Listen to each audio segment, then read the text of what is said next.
The loneliest chair in my house was never empty. It was full of hope. Every Sunday for 12 years, I placed one extra plate at my dining table.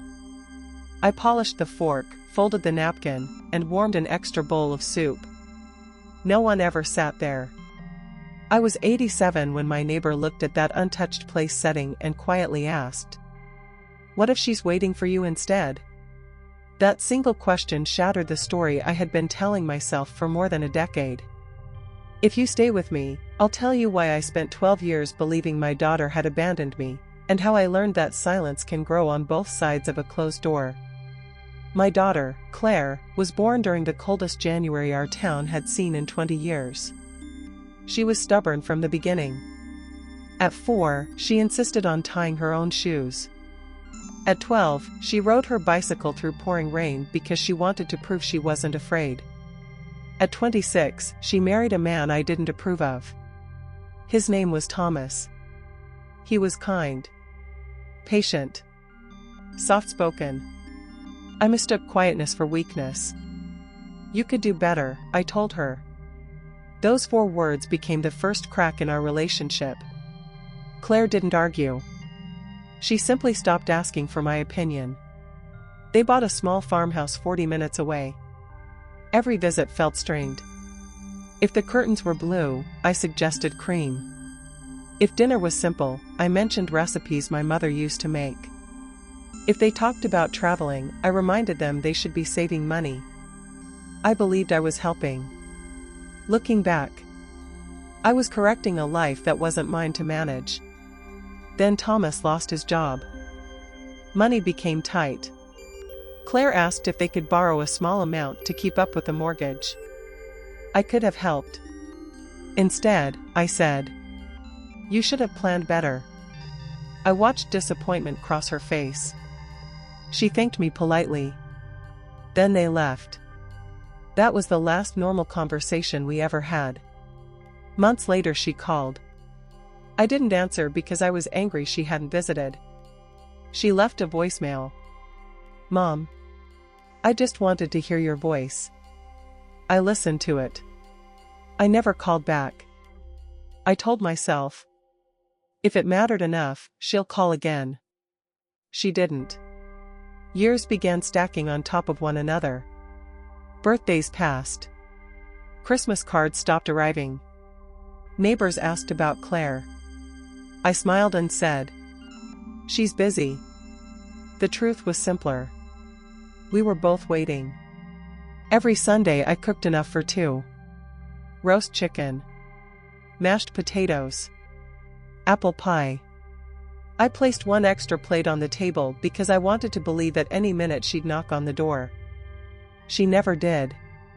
After dinner, I wrapped untouched leftovers and quietly put them in the refrigerator. The ritual hurt. So I repeated it. Hope can become a habit. When I turned 87, my new neighbor, Eleanor, began visiting every Sunday afternoon. She was 82 herself, recently widowed, and wonderfully honest. One afternoon she looked at the untouched place setting. "Who's coming?" "My daughter." "When?" I smiled. "One day." She didn't say anything for a while. Then she asked, "What if she's waiting for you instead?" I frowned. "What do you mean? What if she's sitting somewhere, wondering why her mother never came?" I laughed. "She knows where I live." Eleanor gently shook her head. "So do you." I didn't sleep that night. The next morning I opened an old wooden box where I kept birthday cards and photographs. At the bottom lay Claire's last voicemail written on a small note because I had been afraid to delete it. "Mom, I just wanted to hear your voice. Not once. Not once in 12 years. Had she asked me to apologize? She had only wanted me to answer. The following Tuesday I drove to the farmhouse. It looked different. The porch had been rebuilt. The garden was full of lavender. For a terrible moment, I feared they had moved away. Then the front door opened. Claire stepped outside. Her hair had turned silver. Mine had turned almost white. We stared at one another across the yard. Neither of us looked like the people who had argued 12 years earlier. She slowly walked toward me. "I wasn't sure you'd ever come." Her voice was calm. No anger. Just sadness. I whispered. "I thought you didn't want me." She smiled sadly. "I waited every birthday. I kept thinking maybe this would be the year." The weight of 12 years settled between us. "I made soup every Sunday," I said quietly. She laughed through tears. "I baked cinnamon bread every Sunday." We had both been preparing meals for people who weren't there. Neither of us knew.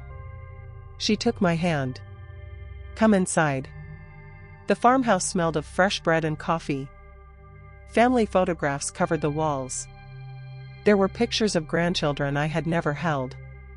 School plays I had never attended. Birthdays I had never celebrated. Every photograph reminded me that time doesn't stop while people wait for pride to fade. That afternoon my youngest granddaughter asked, "Grandma, why haven't you visited before?" Children ask questions adults are too polite to speak aloud. I answered honestly. "Because I thought I had more time." She hugged me without asking for another explanation. Children are generous that way. Now I visit every Sunday.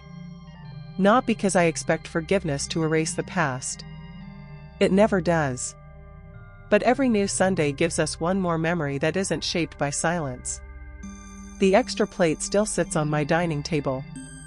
The difference is, it no longer waits for someone who might come. I carry it to the table together with Claire. Sometimes she serves the soup. Sometimes I do. And every time I hear the soft sound of that plate touching the table, I remember how close I came to spending the rest of my life eating beside Hope instead of my daughter. If someone you love has been absent for years, don't spend another season asking who should make the first move. Ask a different question. Who loses if neither of you does? Because empty chairs don't heal broken families. People do. One step. One knock. One answered door.